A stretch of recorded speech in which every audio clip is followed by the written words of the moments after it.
Next, on Currents News, Iraq's leader is pleading with Christians to come home. Today, he's at the White House. But Christians coming home to Iraq face many hardships, including crumbling buildings and unusable roads. I'm Emily Druby, and I'll explain.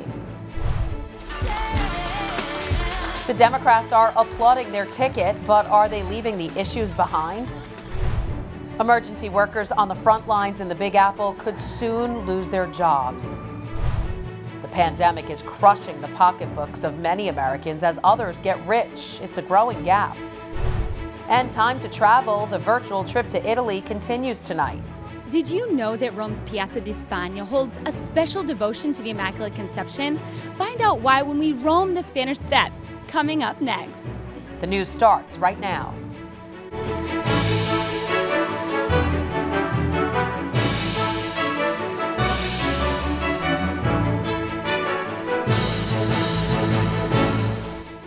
Good evening, I'm Christine Persichetti. There's a big push underway to rebuild Christianity in Iraq. The country's leader is calling on those who fled in terror to come back. Today, he took his case to the White House. At the same time, the Catholic humanitarian organization AIDE to the Church in Need is doing all it can to help the Christians. Currents News' Emily Druby has the story from Greenpoint, Brooklyn. 6 years ago, Islamic State terrorists violently forced Christians out of Iraq. Now that ISIS has been beaten back, the country's prime minister is strongly urging Iraqi Christians to come back home, and his hopes are high. He said, "We are glad that Christians will return to Iraq and contribute to its reconstruction. Iraqis of all sects are yearning for a new Iraq that believes in peace and rejects violence." AIDE to the Church in Need, the Catholic humanitarian organization, is at the forefront of helping Iraqi Christians, providing on-the-ground aid, also rebuilding churches and schools. The cities of, say, Mosul and Baghdad, they have been decimated. I mean, there's, you can count them on number of families on one hand or two hands. Ed Clancy is the group's director of outreach and evangelization. This is tragic because we have to remember that the church in Iraq was evangelized by St. Mark, who was the companion of Peter, the first pope. And now this community is on the verge of disappearance. Since 2003, Iraq's Christian community has plummeted from 1.5 million to less than 120,000 now. Many fled for their lives in the summer of 2014 when ISIS conquered Mosul and the Nineveh plains, destroying everything in their path. Often people fled with only the clothes on their back. Those who have returned face many problems, and while Iraq's prime minister is vowing to help, that promise alone might not be enough. The agreement, the government said, you move back first and then we'll fix things. We'll put in the roads, we'll put in the police, we'll put in the security. But that's not the way it should work. I mean, you don't move into a building as a business and say, all right, we won't have electricity, we won't have security, we won't have windows, but we'll start a business. Christians who are there are facing big challenges in getting goods to market and staying in business. These are ways of crowding them out or pushing them out that makes it extra difficult. Clancy is confident most Christians will return to Iraq, but not right away. It will happen if there is, a term of success. If there's 3-5 years, it will slowly grow. In Greenpoint, Brooklyn, Emily Druby, Currents News. Iraq's prime minister arrived at the White House this morning to press his case for a stronger partnership with the United States.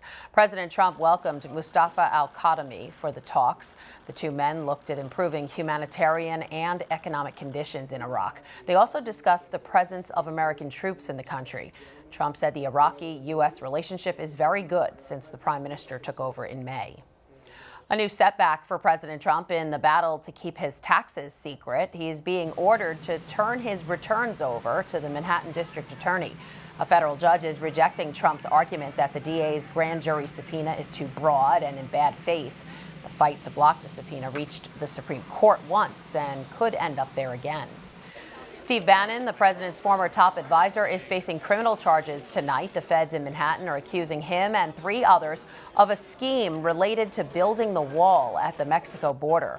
Prosecutors are claiming a fundraising campaign for the wall netted more than $25 million, but some of the money was used for personal expenses. Bannon was arrested this morning on a yacht off the Connecticut coast. He is pleading not guilty to the charges. This is a big night for the man who wants to replace Donald Trump in the White House. Joe Biden is giving his acceptance speech, the climax to the Democratic National Convention. Nadia Romero has the story. It's a night 32 years in the making. Well, thank you very, very much. From the bottom of my heart, thank you all. Joe Biden will officially accept the Democratic Party nomination for President of the United States after running unsuccessfully in the Democratic primaries in 1988 and 2008. The former vice president is proof the third time is the charm. It's a good night, and it seems to be getting even better.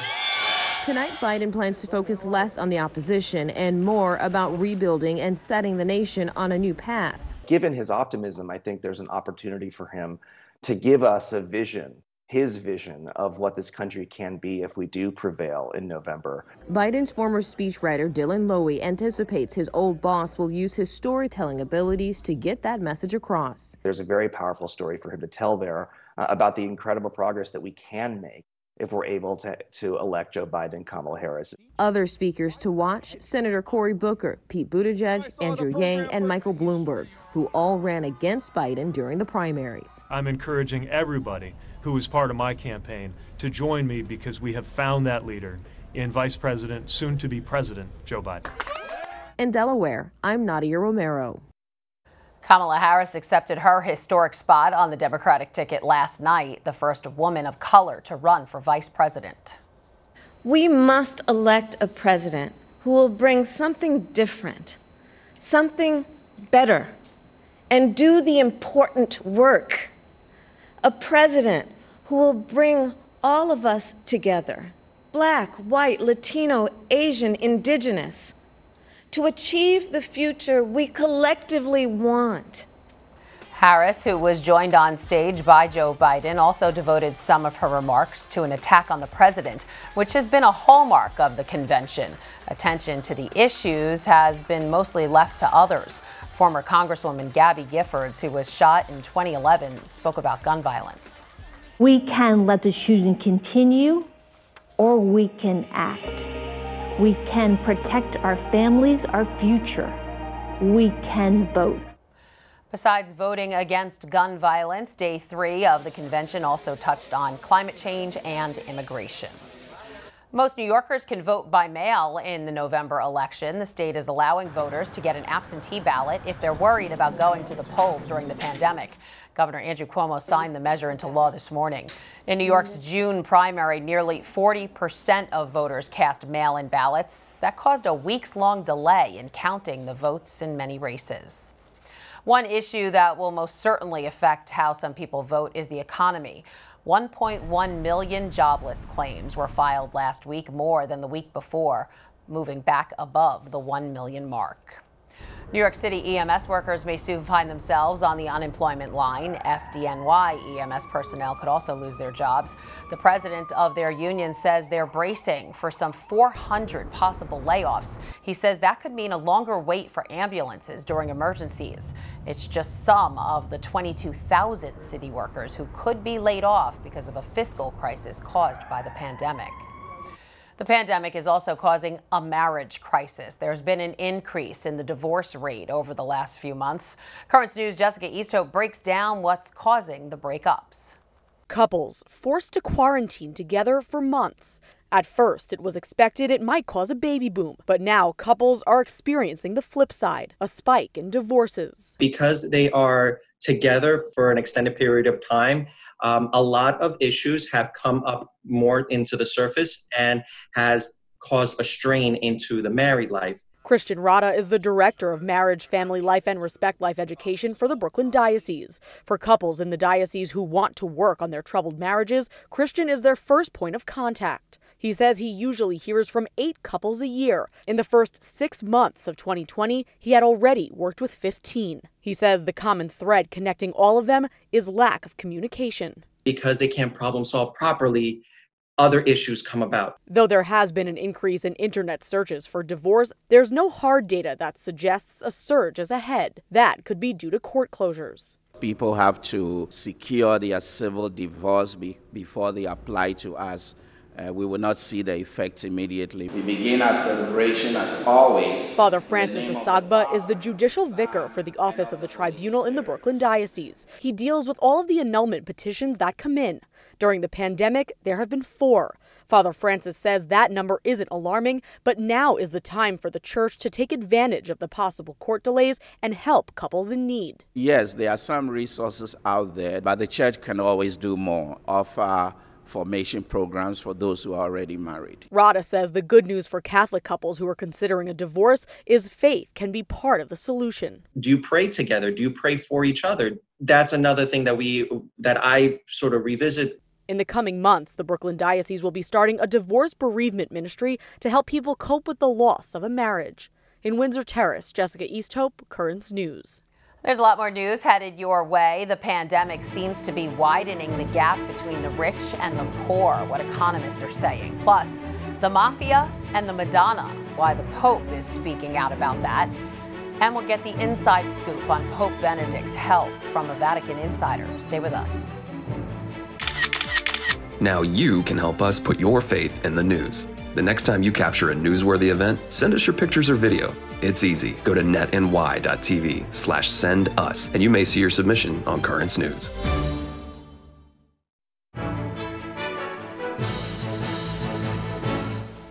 Pope Francis is increasingly concerned that the vast worldwide gap between rich and poor is being made worse by the coronavirus crisis. Il virus, mentre non fa eccezioni tra le persone, ha trovato nel suo cammino devastante grandi disuguaglianze e discriminazioni e le ha aumentate. The Holy Father is warning the pandemic will not leave people the same and will come out of it worse than before if social injustices are not fixed. And it appears this recession is widening the gap between the haves and the have-nots. While American workers and small business owners struggle to survive, investors are cashing in on record highs on Wall Street. Vanessa Yurkovich reports. There are 2 economic realities in the U.S. right now. Wall Street is surging. We got it. All-time high for the S&P. The Nasdaq looking to extend those record gains. But on Main Street, the economy is spiraling. For us, it's been a lot of stress. It's not getting better, it's getting worse. There's a disconnect. The stock market has recovered from the pandemic, while the U.S. unemployment rate tops 10%. Wall Street is primarily reflecting the profits of firms, which have a very different trajectory than the lives of workers. There's no doubt that this recession is widening the already large inequalities in this country. The Federal Reserve helped corporate America and markets by injecting trillions into the financial system while keeping borrowing rates low. At the same time, more than 100,000 small businesses have closed, taking with them thousands of jobs. The landmark Francis Tavern sits in the shadow of the New York Stock Exchange. Owner Eddie Travers says revenue is down 80%, even with government stimulus. Of course, it's frustrating for us to look at that, to see that the stock market is doing incredibly well, and for us, how we see it at the moment, it's not going to be pretty for us, our families, our businesses. Like the majority of low-wage workers, Travers's employees don't have the option of working from home, as most high-wage earners do. We sell an experience, it's an experience of visiting our restaurant, and we can't package that up and put it in a car. That simple difference has dramatically slowed low-wage job recovery. High-wage workers are essentially back to the employment levels that they were in February and March, whereas low-wage workers are still only half recovered.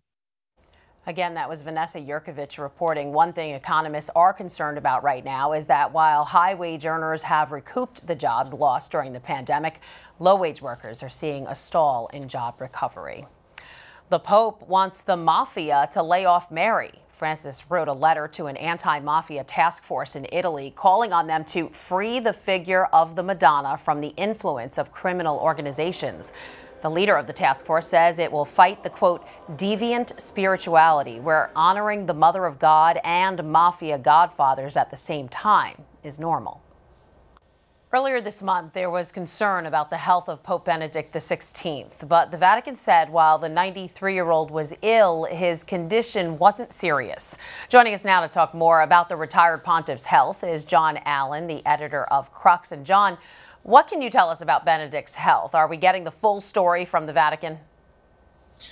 Well, let us begin by saying when it comes to the Pope's health, you virtually never get the full story from the Vatican. I mean, the old saying around here is that a Pope is never sick until he's dead. The story goes that there was a newspaper back under Pius XI in the early 20th century who published a piece suggesting that the Pope had a cold. L'Osservatore Romano, the official Vatican newspaper, ran a blistering piece criticizing this newspaper for daring to speculate about the Pope's health. The next day, L'Osservatore ran Pius XI's obituary. So, the Vatican always takes the position that the Pope's health is a private matter, and they generally do not comment on it. That said, there is no reason to believe in this particular case that the reports about Benedict XVI's health are life-threatening. That is, that they suggest that the end is near. Benedict at the time was suffering from what we in the States would call shingles. This is a skin disease that elderly people often get, about 80% of people 80 and above, and of course Benedict XVI is 93, at one point or another get this. It is extremely painful and tends to sap one's energy, but it is not life-threatening, and according to the Vatican, Pope Benedict XVI is recovering. So, at 93, and given not merely the age, but the mileage that any pope obviously carries, you have to be concerned, of course, for the Pope's condition, but there's no reason to believe that we are on some kind of death watch, Christine.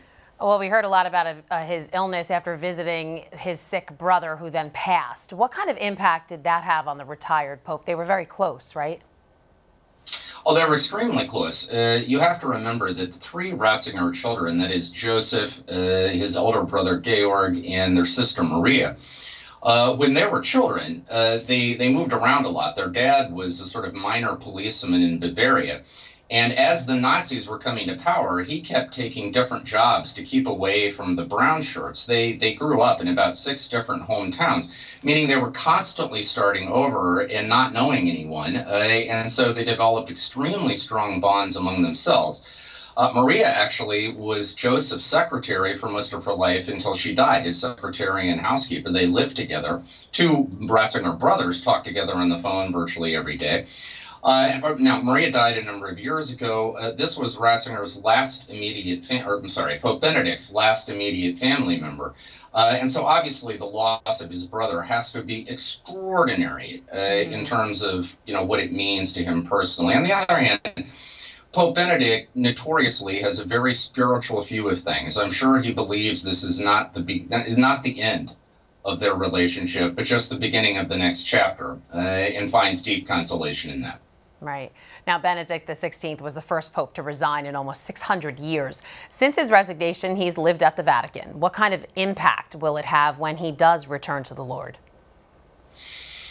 Well, we are expecting that when that happens, that we will see a state funeral akin to the kind of funeral liturgy that is celebrated when a sitting pope dies, which would mean that you will see, of course, all this is conditioned a bit by the coronavirus and what's going to be logistically possible when the time comes. But if it is possible, I think you would see a big public liturgy in St. Peter's Square, obviously presided over by the sitting Pope, Pope Francis. You would see dignitaries and VIPs from all over the world. The main difference, of course, is that funeral would not be followed by a conclave to elect a new pope, because we already have a sitting pope. All right, John Allen, editor of Crux, thanks for being with us. You bet. Still to come on Currents News, we continue our virtual tour of the Eternal City. Next up, Piazza di Spagna and the famed Spanish Steps, a special destination for popes for over a century. We'll explain coming up. Do you have a story idea or want to share a tip? Email us at newstips@desalesmedia.org or call our 24-hour number 718-517-3122. We'll be right back.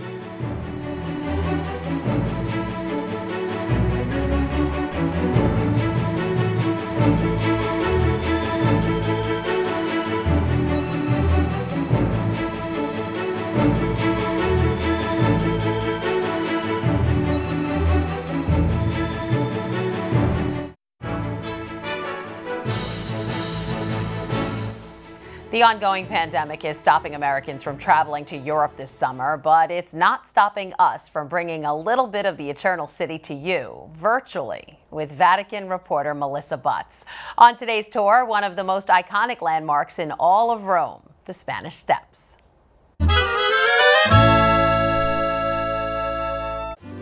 Welcome to Piazza di Spagna, named in honor of the Spanish embassy to the Holy See. This tourist hotspot is known for its characteristic Spanish steps, but it also holds a deeply religious meaning. Every year on December 8th, the Pope goes to Piazza di Spagna to pay homage to Our Lady on the Feast of the Immaculate Conception. He places a bouquet of flowers at the base of the statue, while the head of the fire department places a wreath of flowers on her arm, since they have the tallest ladder in the city. Roman expert KIRON RATHNAM explains this tradition began in 1857, when Pope Pius IX had the column installed in the square. It was to remind tourists of their faith, after many stopped visiting the basilicas and turned their attention to more secular aspects of the Eternal City. So here you had a reminder of what was really important in life. And here was a woman who had not sinned at all. Behind there's the building of the Propaganda Fide, and that was deliberately also built there because that building was to train priests to become missionaries in different parts of the world. But the square's main attraction is still the famed 135 Spanish steps. They were built by an Italian architect and paid for largely by the French and the Vatican. The stairs link Piazza di Spagna to the French church at the top, consecrated by Pope Sixtus V in 1585. The idea of building the Spanish steps connect the Trinità dei Monti, the church, to the piazza at the bottom, came up from a Cardinal Mazarin who worked under two great French kings, and one of them was Louis XIV, who was the Sun King. But it was only come to fruition 100 years later. It was Clement XI who eventually carried out the project at the beginning of the 1700s, around 100 years after the fountain of the Ugly Boat was placed in the square by yet another pope. Well, on the fountain you can definitely see the bees, which represent the Barberini family, who Urban VIII comes from, and he's the one who commissioned the fountain. Rumor has it Pope Urban VIII designed the boat submerged in water in memory of the flood in the Tiber River in 1598. The truth is, the water pressure connecting the aqueduct to the fountain is simply not strong enough for it to be built any higher. All of Rome's piazzas were commissioned in part by various popes. In fact, Piazza di Spagna includes requests and actions by at least 6 popes, making it the square we know and love today. In Rome, Melissa Butts, Currents News. Next week, Melissa takes us to the ancient ruins of the Mamertine prison, where Saints Peter and Paul were imprisoned before their martyrdom. You don't want to miss it. And that is Currents News. Currents News Special Edition, anchored by Michelle Powers, will air tomorrow at 7 p.m. and this weekend starting Saturday at 1:30 p.m. Several rebroadcasts will follow, including on Sunday. Go to netny.tv for the complete schedule. I'm Christine Persichetti. Thank you for joining us, because we are putting your faith in the news. Hope to see you again next time.